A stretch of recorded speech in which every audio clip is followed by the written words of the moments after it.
Hello and welcome, my friends. How are you doing today? This is a BTD Battles mobile tutorial on how to defend bigger, badder, later gamer rushes.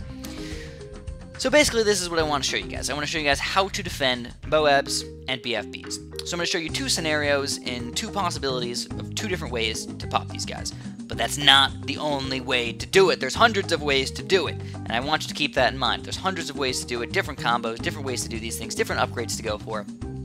These are just two really solid ways that I think you guys want to start off with. The first way is with dart monkeys and ninjas, because when you're talking about late gameplay, we're talking about 18, 20, 22. We're not talking about around 40 or 50 or 60. We're just talking to the newer players that want to know how to defend these MOABs, and sometimes it's just kind of hard to defend those guys.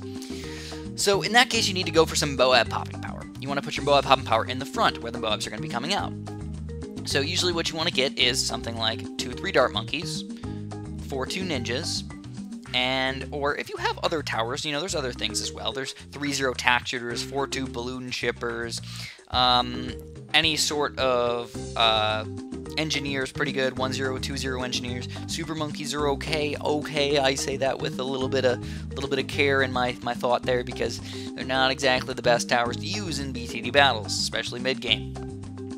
But there's a lot of good towers that you can use against these MOABs. But then you have to make sure after you pop the MOAB layer, which again, you need lots of faster shooting projectiles that are coming out. Again, when you got 2-3 dart monkeys, you got 3 little shots going to those guys. 4-2 ninjas shoot out 5 shots, and really fast at that. So that's why they're really good at popping this MOAB layer. Then you need some balloon popping power. So what we're going to use is mostly things like juggernauts. And what juggernauts do is they only do 1 damage to MOAB layers, but they can go through 100 balloons. So you can see the difference there. You need to make sure you can pop these balloons. So juggernauts are really good, 4-2 ninjas, 2-3 ninjas, all those guys stunning the balloons and destroying the balloons pretty quickly. Pretty nice, right?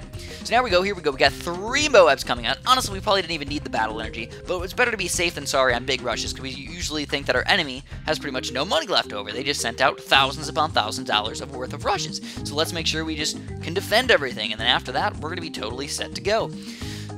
Or we can counter rush. So this is the best way to do it, guys, in my personal opinion. If you know you can defend these balloons, and you have a really solid thing going for you, just rush him right back. There's a lot of ways to rush them. BFBs, fast cooldown MOABs, but sometimes even when they're doing weird things like this, they might not even be ready for it. But Rigo Rainbows. I know it seems kind of silly, but if you have like a $6,000 Rigo Rainbow rush coming out while they're trying to rush you and spend every single dollar they own with these MOABs, it's a really good way to do it. One other thing that I want to say during these rushes is that abilities are key. Now this one, I'm not really using any abilities. I'm just showing you guys the basics of it, get the towers going and all that stuff, but abilities are key. And we're going to show you guys that in just a second here. So 2-4 ninjas, very important, or Super Monkey fan clubs. Those are 2 really amazing abilities that you can use. Super Monkey fan clubs, just get 10 Super Monkeys. You can get them up to Juggernauts if you want. The Juggernauts are not affected during the Super Monkey fan club ability. And you can defend a lot of these stuff. So with this one, we got a pretty decent amount of farms going. We got a pretty decent amount of balloon eco, but we're like, oh no, if this guy's really going to rush us this hardcore, maybe we should just sell our farms and get a better defense going. So if we need to, that's the question. Do we need to? And you got to learn from experience. That's pretty much the only way to learn if you're going to be able to beat it. But if you're like, oh crap, I don't think I can beat it, you get rid of your farms, and you get some extra towers in here. So I had 600 eco still, so it wasn't like I just did straight up farms. So I still have some economy coming in. I still got some money rolling in. And MOAB Maulers. These are one of the only towers that do more damage to MOABs than just what like regular projectiles do. So these MOAB Maulers are going to do extra damage against these BFBs and MOABs and Zomagods. They all do extra damage. Once you get to Zomagods, though, they're just kind of hard to pop with MOAB Maulers. But as you can tell, 4 little MOAB Maulers, and we're defeating these BFBs pretty darn easily, and all we need is a little bit more balloon popping power. Now this level is a little bit different, because you got balloons coming out, natural balloons coming out one way, and you have sent balloons coming out the other, so where is the beginning and where is the end? That's where it gets a little bit iffy. But you know what, as you can tell, my MOAB Maulers, they're closer to where the sent balloons are coming out. They still have the ability to attack the natural balloons. And my 4th tier cannon, same thing.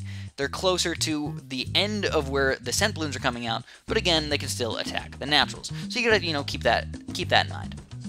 For here we go, but he's going for an even bigger rush. He's going for fast cooldown BFBs now, so we have to make sure we can defend these guys. And we're just going to keep on doing what we're doing. We got a pretty decent amount of MOAB Maulers. We used our 2-4 ninja ability, and after you use some of these abilities, sometimes you just can sell the ninja or sell the super monkey and rebuy it. It's only about $800,000 to rebuy those things, so it's really not that bad. And always, if you need to, use your battle energy. Don't feel bad. Use the battle energy up, and you're going to be absolutely happy.